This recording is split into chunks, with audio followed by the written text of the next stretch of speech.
Ang kanilang misyon tapos na, pero ang kwento ng mundo, iba ang mabibigyang pansin. Ang huling 55 miles.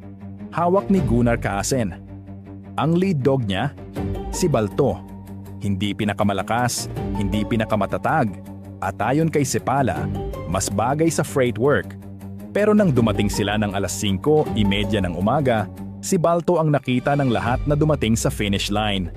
At doon nagsimula ang maling kasaysayan. Ang media gusto ng simpleng bayani. Balto, sakto para sa kwento. Naging instant celebrity siya.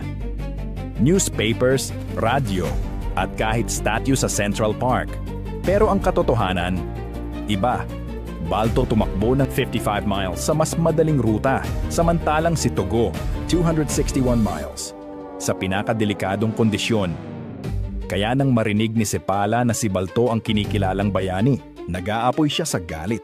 Alam niya ang katotohanan at hindi iyon mawawala sa kanya habang buhay. Sa loob ng dekada, nanatili ang kasinungalingan. Balto nagkaroon ng movies, books, laruan. Si Togo, kilala lang ng ilang eksperto. Pero dahan-dahan, lumabas ang totoo. Mga historians nagsaliksik.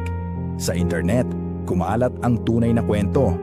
Noong 2011, pinangalanan si Togo ng Time Magazine bilang pinakadakilang hayop na bayani sa kasaysayan.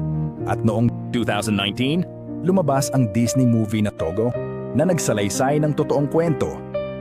At ang gumanap na Togo, direktang descendant niya, 14 na henerasyon later. Ngayon, halos lahat ng Siberian Huskies sa buong mundo may lahing galing sa kennel ni Togo.